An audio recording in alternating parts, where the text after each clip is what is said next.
So I'm walking back home from grocery shopping here in Phoenix, Arizona, and I'm curious to see if I'm actually going to be able to make it home before my phone overheats while making this video, so this might not even get posted. But I wanted to talk about something that you're going to face being a part of PACE, which is other people getting really upset with you.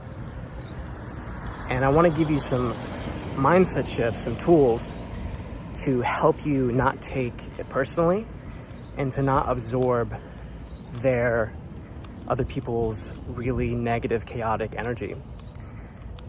Being somebody who's in PACE, people pleasers, anxiously attached, codependents, empaths, you're naturally sensitive because you had to be sensitive while growing up to survive your parental environment, family environment, which is very chaotic.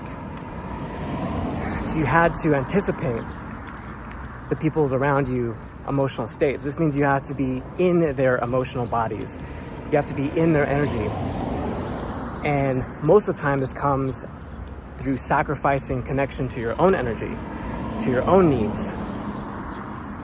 So as a result of that, you're really vulnerable to what other people are feeling. So when you get somebody who's treating you really, really bad, they're very mean, they're very rude, they're very disrespectful, it can completely overwhelm your nervous system and just like shut you down. It can make you feel worthless, it can make you feel anxious, it can make you feel shameful. You'll basically just adopt that person's or those people, that group's energy, emotional state. So in order to break out of this, two really powerful antidotes, I like to call them, are number one, affirming to yourself. That's all that really needs to happen here. This is affirming what I'm about to share with you. So number one, you're affirming the fact that, okay, if this person is being really, really bad, really, mean, very rude, very cruel, it shows where they're at. It shows how happy or unhappy they are. It shows how much they're suffering, and it's literally nothing about you. See, people who are happy, people who are stable, people who are emotionally secure, they're going to either treat you really well and want to invest and engage with you because they really resonate with your energy. Or they're healthy, secure people. Maybe, your energy isn't exactly for them for whatever reason, right? Different views, different belief systems, upbringings, value systems, but they're still not going to be mean to you. It's just they're going to be polite. It's still going to be good energy, but they're not really going to want to go deeper with you. And lastly, you're going to have people who are just suffering, are just very unhappy.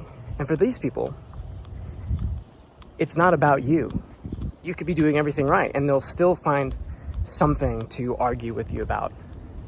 They'll still find a way to misinterpret in a negative way, how you are behaving or what you've done, or even just who you are in general, right? Your energy, your personality makeup. So the first thing you affirm is, hey, this isn't about me. I'm not going to take this personally because you're unhappy. And this brings me to my second point that I like to share with you, which is if their opinion was worth listening to, if their opinion had any weight, had any value, they would be curious about who you are. They would be curious about why you're behaving the way you're behaving. Let's say if they have a problem with it. Let's say you're doing something, that they don't like. They'd be curious. They'd have a conversation with you from the basis of curiosity. So if they're not curious, then their opinions don't matter. And I'm going to give you a little story to illustrate this. Something that happened this morning, or a little while ago. So I like to play a game called Hunt Showdown. It's like a PC game set in this apocalyptic Western world where the devil has basically unleashed this plague that's turning everybody into zombies and shit and different monsters.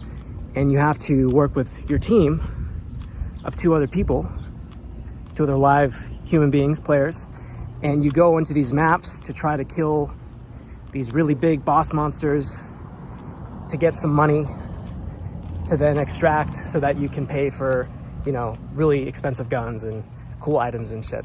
So I'm playing with these two people, and we get into a gunfight, and I'm kind of away from them because I'm getting a clue, which is what reveals a portion of the map so that you can know where the boss is. You have to get 3 clues to reveal the boss location. So I'm away. You know, I'm a compound over, which is not very far, right? So if something happens, I can quickly run over to them relatively quickly. Let me put these down real quick. So they get into a gunfight. I'm a compound away. I'm like, hey, I'm on my way over, just try to keep rotating back. And they're like, you know, you should be here already. You know, why are you off by yourself? Something to that effect. And I just stay quiet. Because that's not encouraging. That's not supportive. Immediately my nervous system, what's up, Mickey? Come here. Immediately my nervous system is not a big fan of how they're behaving. So I just stay quiet, and I'm just feeling the shaky, you know, anxious energy kind of coursing through my body. Letting it be there, feeling it, accepting it. So they both die very quickly. And I'm now on the outskirts of where we're fighting, poking, taking shots here and there at the enemies. They both die, and I'm giving the one guy that's alive before he dies some guidance. I'm like, keep rotating back, try to make your way to me. And he says, you know, something else to the effect of, like, I can't rotate, they're on me. And then he just gets really upset, gets really angry. Saying, you should have pushed, you should have been there. And while correct, I should have been there fighting with my team. I wasn't. And just because I wasn't doesn't warrant that kind of response, right? What, kitty? So I am just quiet this whole time. And immediately after he says that last kind of comment, I'm like, oh, I'm just not, like, I'm not engaging with this. Like, I don't even give a fuck about the fight now because you were being very rude and disrespectful. So I just turn my guy around and I start calmly walking back towards the extract zone. And then they both start talking shit, complaining. They're like, I can't fucking stand people like you shouldn't even be playing the game, you should uninstall the game, just like totally raging. Now, for the average person watching this video, that might be funny, or you're just like, whatever. But for someone who's a part of PACE, you're deeply traumatized. So shit like that really, really strongly affects you.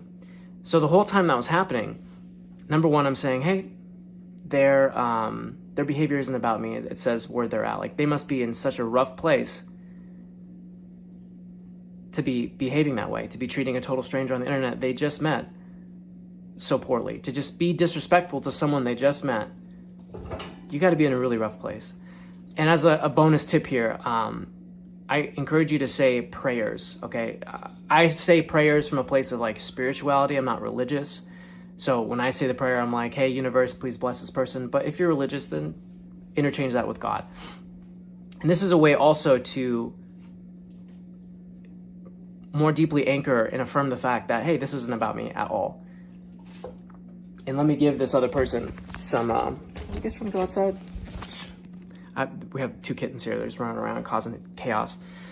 So you say the prayer to further de-mesh yourself from the other person and how they're acting and how they're responding. And I wrote a comment on the person's profile, similar to the effect of what I just shared with you. Said I'd say a prayer for them. I did in my head, which feels good because you want to bless these people with healing, with love, with whatever they need to heal, because they're wounds. Like any time you're acting that crazy towards other people, like, you're projecting your own wounds and you're totally unconscious of your own feelings and you don't have any way of dealing with your own feelings. You're really in the phase of needing to have a real big rock bottom moment to crack open that self-awareness so you can start taking accountability and responsibility for your own feelings, so you can start supporting them, because that person's not happy. Like, they might feel a cheap sort of superiority or power by, in that case, like shit-talking me. But think of the times where you've been in a situation like that, being a part of PACE, being very sensitive, where you're very angry, you're lashing out at somebody. Like, there's a lot of cortisol, there's like adrenaline, right? It's a lot of unpleasant energy. It doesn't feel good. So the person's not in a great place. So say the prayer, bless them with energy, affirm the fact that they're unhappy, their behavior says nothing, has nothing to do with you, because if they were happy, healthy people, they would be polite, or they would choose to invest and, joke around with you, strike up conversation with you, engage in that way at a deeper level. And lastly, the other thing is, remember the fact that if people aren't being curious about why you're doing what you're doing, or why the way you are, if they're not curious about learning more so that they can connect with you, so that they can understand you, then they're just projecting and they're just trying to hurt you because they're hurting. Hurt people hurt people. And that's how you start to diffuse this energy and start to disconnect yourself from other people's emotional states. And it's not about never feeling this way again. It's about when you feel this way, you use these little antidotes that I've just given you to support yourself, disconnect yourself from their energy, reground yourself back in your own body, and give yourself a way to feel empowered by not taking it personally, by blessing the other person, accepting, feeling, connecting deeper with your own emotions, and using it as a powerful way to remember that it has nothing to do with you. It literally makes you immune. It makes you invulnerable. And, a lot of the time, I don't feel that way when stuff like that happens, but I had just woken up. I'm not perfectly aligned, or at least I wasn't then. I wasn't perfectly aligned. So when that happened, I really was affected by that. So not every time are you going to be this affected, like I shared in my little story. What's up? What's up, buddy? What's up? But you are going to be affected at times. And other times, you're going to be completely unfazed because you've been practicing this. And my intent with giving this to you is that during those times where you are feeling a little extra sensitive, you now have a way to, house is a mess, by the way, ignore all of this. You now have a way to support yourself, not take it personally, and become immune to these people. So there you go. Do me a favor on the way out, like the video if this resonated with you, if you found this helpful. Subscribe if you want to see more videos. If you want to work with me one-on-one, so you can hear more of my cats in the background of our Zoom calls together, so I can help you, coach you, help you work through the different other challenges you have, be it people-pleasing, navigating toxic relationships, attracting healthy relationships, communicating, building more self-esteem, mastering your energy. This is exactly what I am most excited to help my clients with. So if you want to work with me to get a handle on those areas of your life, tap the link in the description below. That'll take you to my scheduling page, which has testimonials, a little video you can watch sharing a little bit more about what to expect on the call, and a lot of good other stuff. So go do that if you're ready to have a transformation, ready to change your life. For everybody else, thank you so much for watching, and I'll see you in the next one.